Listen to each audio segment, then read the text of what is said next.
I am the lucky person this morning to be with Gayle Dillman, who has made a difference in music big time in Wilmington and maybe the world. Who knows? Well, that's a little much, but yeah, thank you for that sentiment. Yeah, I'm Paula with Delaware Rock and Roll Society, and Gayle Dillman is one of our inductees from just a month or so ago into the Delaware Rock and Roll Society Hall of Fame. Pretty cool. I know that music has always been important to you, and that you're a concert goer and a big fan of things. I'm wondering why you ended up in Delaware. Oh, boy.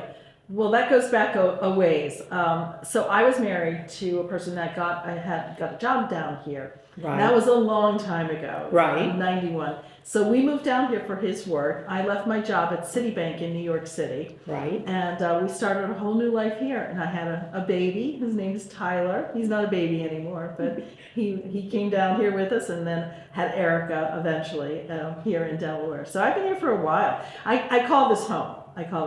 Understood. Yeah, Connecticut was my original home, but I've been here longer than I've been anywhere else. Got you. Then it literally is home. It is. Foundation. Yes.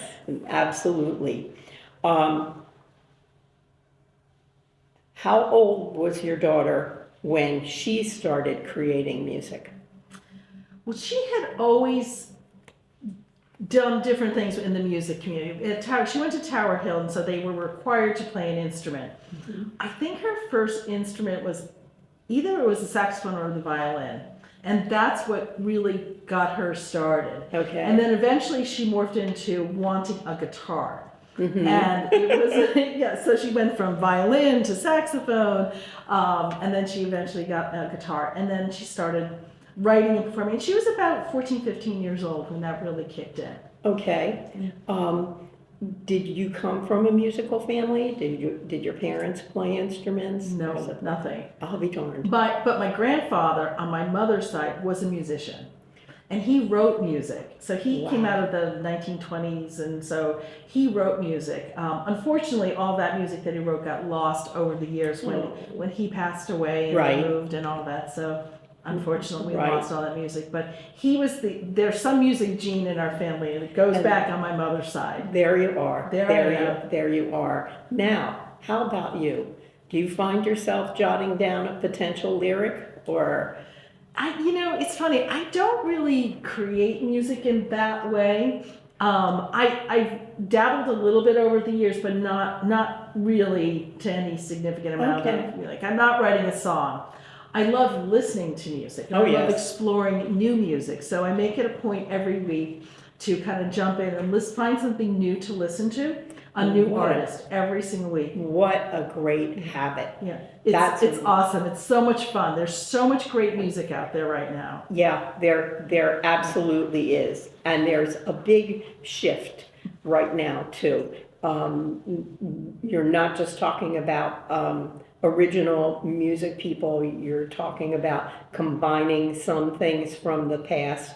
It's different. Sure, it's very different, but it's incredible. Yeah. People sometimes say, "Oh, there's no good music. Nothing's been, since Led Zeppelin." I'm like, "No, you're just not listening to the right things." That's right. Tons of good stuff, and I'm very open to listening to all kinds of music because everything, affects everything else. So when you start to listen to, rap or hip hop or indie alternative, it all intertwines at some level. Yes. It's really fun.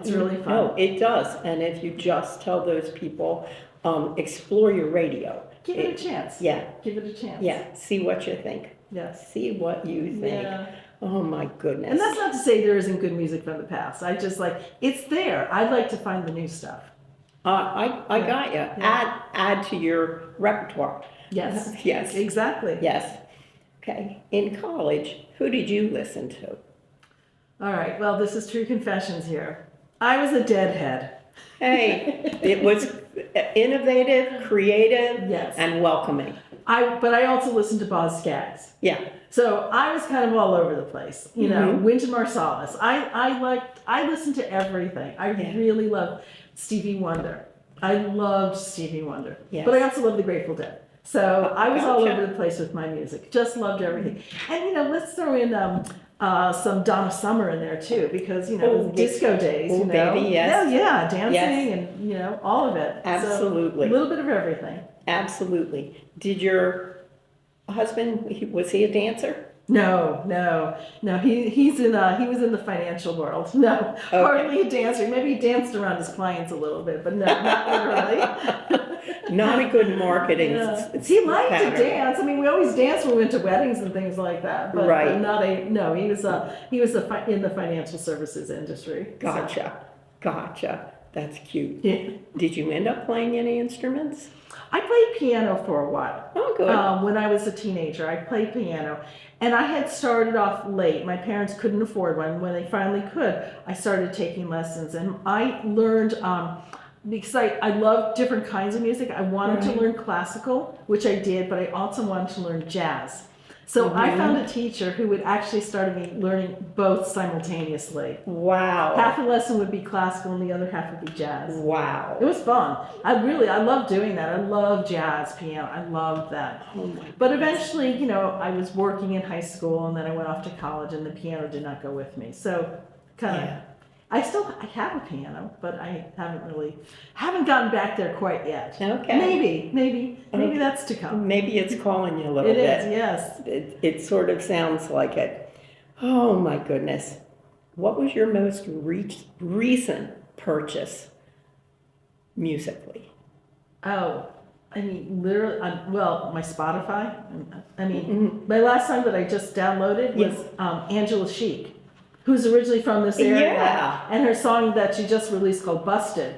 I just did that yesterday. Okay, Yeah. cool. Yeah.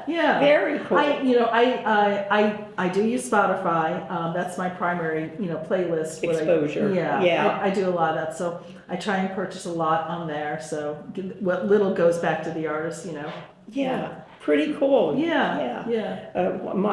I lit up when you said Angela Chic. Oh, she's amazing. That She's a good friend. Okay. She was just in town as well. I guess I just got to saw her last week, and she just has just incredible music. And years ago, when I started the business, and she was just starting out as well, she wrote a song for my company, Gayle Music Ventures, called "Time to Rise." Oh wow. And wow. so I keep those words on my desk. That she printed them out for me, and it's on my playlist. So yeah, when I need that inspiration, I go back and I listen to that. So she's special to me. So when I saw the song was released, I was like, yes, we're on it. Yep. Oh, that's so cool.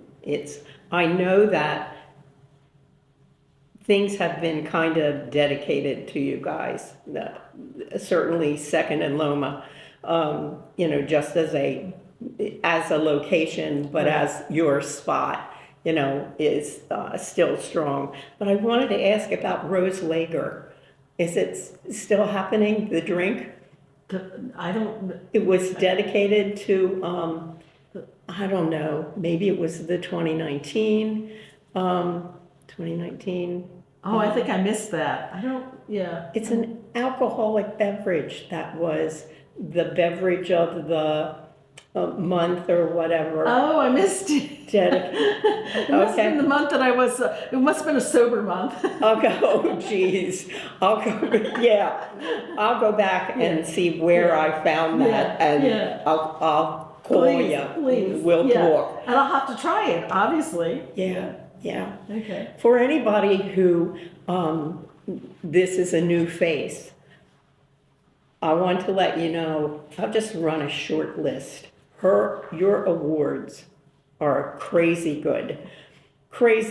Starting in 2015, Delaware 222, Delaware Business Times, Most Impactful Leader in Music, Delaware Entertainment Industry, She Rocks Award, Best New Event, Smyrna Ladybug Fest. Smyrna Ladybug Fest. It's not, it's me, it's my company, it's my team. Yes. And all the many musicians that help create an event that is incredible with our Ladybug Festival or some of our other events that we used to do as well. Right. Yeah. My favorite memory of Gayle and saying to myself, geez, they are really expanding, was when I walked into, you guys were everywhere for a while, when I walked into ShopRite, and here was somebody strumming their guitar, singing their original songs, and I was like, We still did that. goodness. We just finished doing a series there. It literally just finished last week. I'll be So we darned. went back into the grocery store business. It's funny, get people, do you want to play in the produce aisle? Right, right. What do you want to be, tomatoes or cucumbers? That is perfect. Let's talk for a quick minute about CASA. Tell me about CASA. Well, that was something I got involved with. That is a court-appointed special advocate for the state of Delaware. And I started that, I don't remember exactly what year, but it was before I started Gayle Music Ventures. Okay. And I have always been an advocate for children. And I've always wanted to, put my money where my mouth is and do something to help make the world better. Yes. So being a CASA worker, I worked with kids that are in the foster care system. I was their advocate, I was their voice. And I did that for a number of years. And, some just cases that would just break your heart. Sure. But for me, that kind of almost spun me into why I started Gayle, was to create an opportunity for emerging artists. Because I know when kids have an opportunity to be creating, they're not doing the other stuff. Right. And giving kids opportunities, especially in music, was so important to me. Mm-hmm. Now, I stopped doing the CASA work right after COVID, because it was just so hard to, do it during that time, and I had to kind of revamp the business, so it just wasn't enough time. But it's something I did for about 10 years, and it was just really special and rewarding. So when Gayle started, it really was, with in my head, let me create opportunities for those emerging artists as well. Because it pays forward, when kids get an opportunity to perform. And this is also, if I can just sidetrack for a second, one of the reasons why we always paid everyone, like no one works for me for free. Right. No one works for free. I wanted the kids to know that their art is valued right from the beginning. Mm-hmm. That there's an opportunity to create a career around this. Yes. And you don't have to just accept, I'm going to do it for exposure. That it is something to be valued and cherished. And so even if it was $25 that they got paid, they always got paid. So I'm very proud of that. That's very proud of that. They're paying the artists. Yes. Yeah. No, it's really important. There, too many artists, are asked to pay for exposure, which is something I personally loathe, that expression. It's just not fair, and it doesn't value the art. We would not have our society the way it is, if we didn't have art, music, all that. And it needs to be valued and recognized. No, I'm a huge advocate of that. Yeah. Pay for the art. Pay for the art. No, that absolutely makes sense. Even pay for the time. It can be uncomplicated. Right. And artists, like everyone else, have a rent to pay, a mortgage to pay, a car payment, whatever. Exposure doesn't pay well. Doesn't pay anything. So buy the picture, buy the song, buy the ticket to an event. Mm-hmm. Buy the ticket. Buy the CD. Buy the CD. Anything. Yeah, absolutely. Yeah. Talk a minute about your staff. Oh, my your gang. Team. My gang. So I have a great team.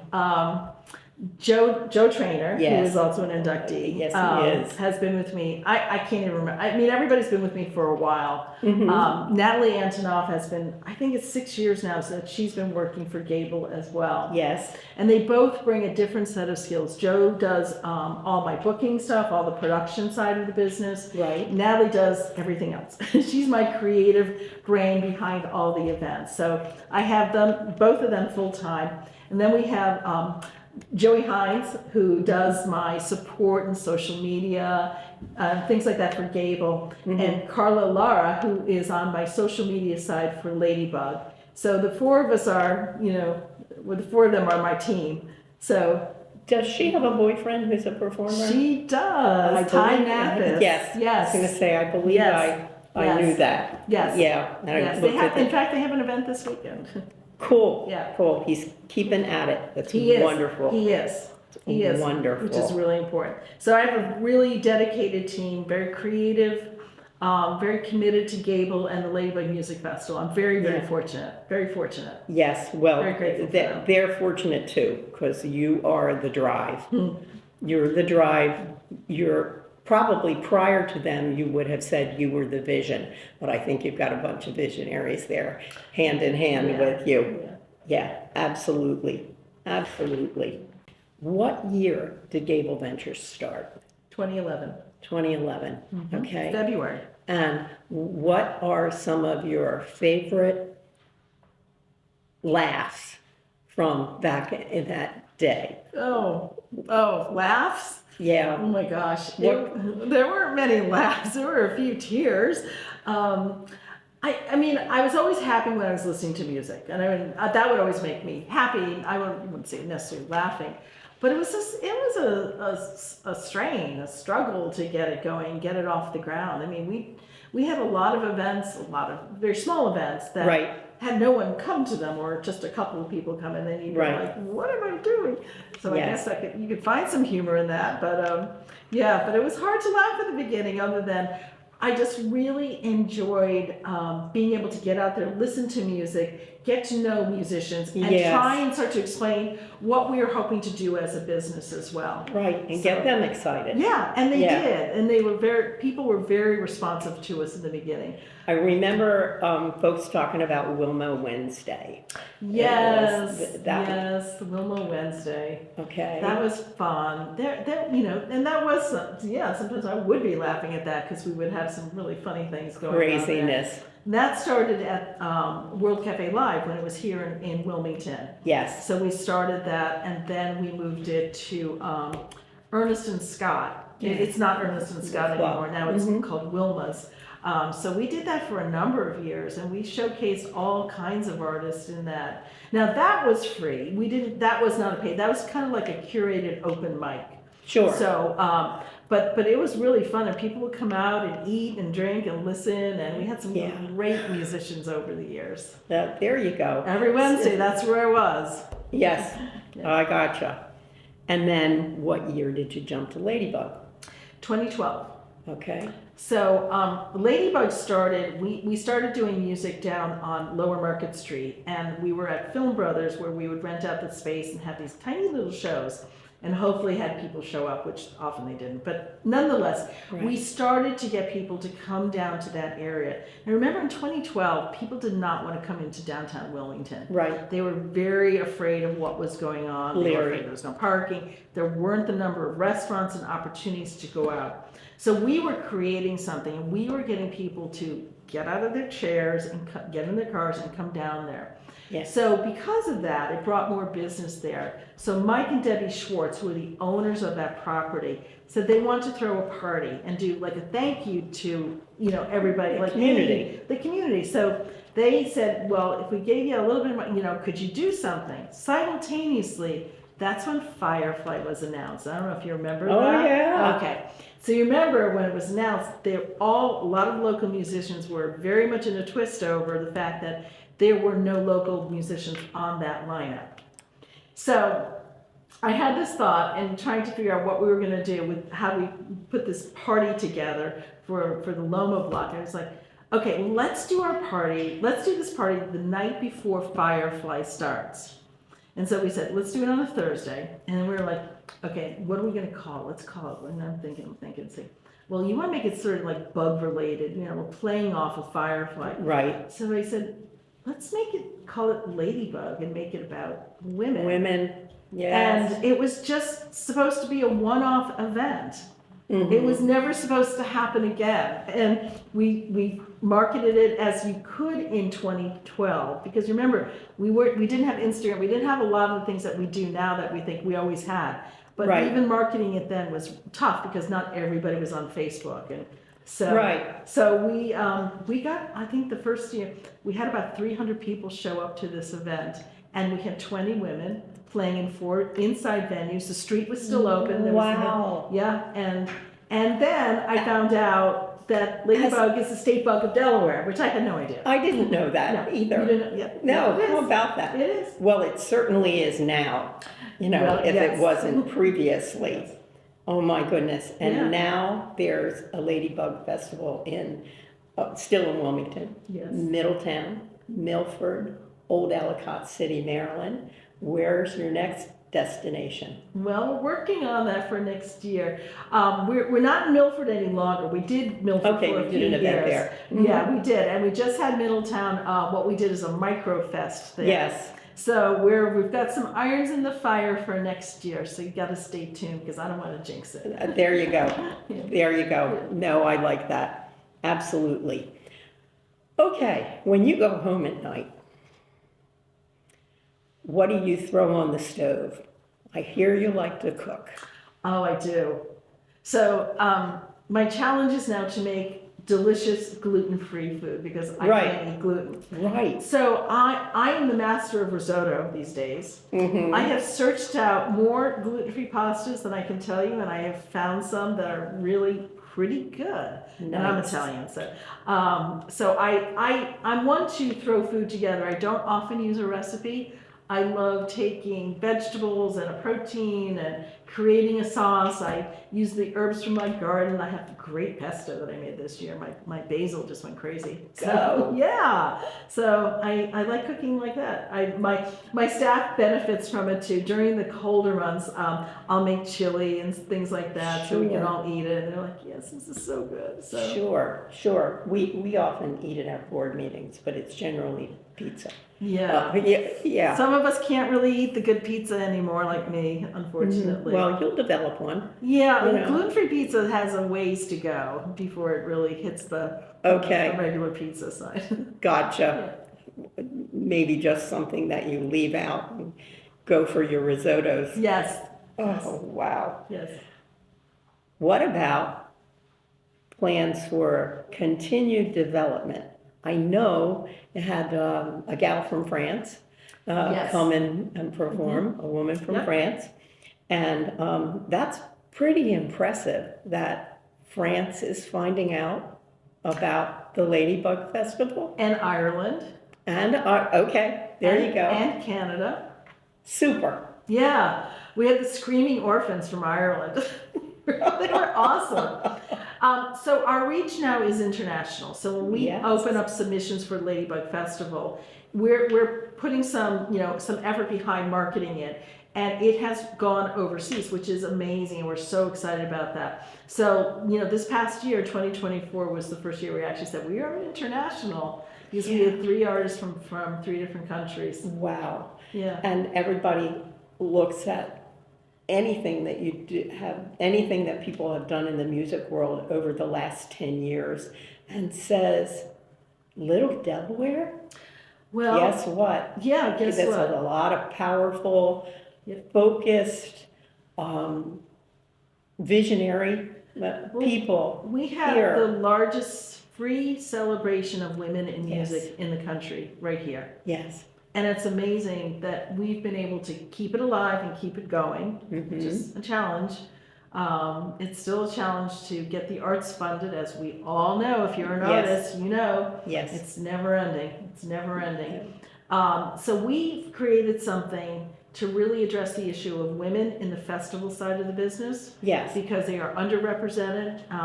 Most festivals have less than 30% women on the lineup, which is not acceptable. So we are trying to change that narrative. And we're trying to do it here in Delaware. Yeah. Bring light to the fact that women can run a festival, create a festival, and people will come to see it. Yes. So People will race to see it. Yes. Yeah, race to see it. Yes. Oh boy, you really have kicked up a whole bunch of stuff. I hope at least, once a season, you look at what you're doing and say, damn, Gayle, Yeah. you knocked it out of the park. Thank you. Thank Yeah. you. I am very grateful for the opportunity to be in this industry, to be able to have done and do what I'm doing with Yeah. music. It's so important. Music is really, and I know I can get hokey with all this stuff, but it really is very universal. When people are listening to music, Mhm. we're not thinking about all the other stuff. Right, We're not thinking, what political party are you? What's this? You're right. listening. Everybody, it brings us together. Yeah. And so I think all the world's problems could probably be settled at a concert. That's a great quote from you. That's a great quote from you.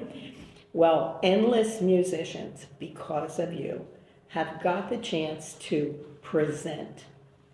And that's a bigger piece than play or perform. Right. You know, you've made a space for them, you know, a stand for them. And I'm so thrilled that ShopRite's still getting the advantages. I know. Your effort, that's crazy I brought that up. You know, I mean, whoever wants to have music should be everywhere. It shouldn't be limited to just a music venue. Right. And that's the beauty of like Ladybug, is that we would take small businesses and make them into a venue for the evening. And it's just, it's fun because music can really fit just about everywhere. Just about everywhere. Yeah. Perfect. Well, this is why it's called the Gableverse. You know, there's the universe. Yes. Okay. And it's about to be challenged by the Gableverse. Well, that's courtesy of, and I didn't mention before, but actually I have one other person, Danielle Johnson, otherwise known as Shug. She writes for me. She writes the Gableverse. She does my blog work. So she is also part of the team, and I'm very remiss that I didn't mention her before. But that is so phenomenal. I remember seeing her way back at Glasgow Park. Yeah. You know, just the two of them at that point. She's come a long way. I'm so excited for her career. She's a professional person now. Yeah, she's been with me since I think she started with me since in 2020, right at COVID, right before maybe and in 2019, 2020, right before COVID blew everything up. So. Well, we will all be waiting to see where the new additional Ladybug event is going to be, the next Ladybug Festival, as well as enjoying what we already have, where we already have access. I want to thank you for this interview. I want to thank you for everything you do. You're so welcome, and thank you for the opportunity for me to share the story. Cool. And hopefully inspire someone else to, you know, create, perform, create an event, create a music event, play an instrument, try and get out there. Yes. More is more for everybody. More is more for everybody. Yeah. Great. Thank you. You're welcome, Paul. Thank you.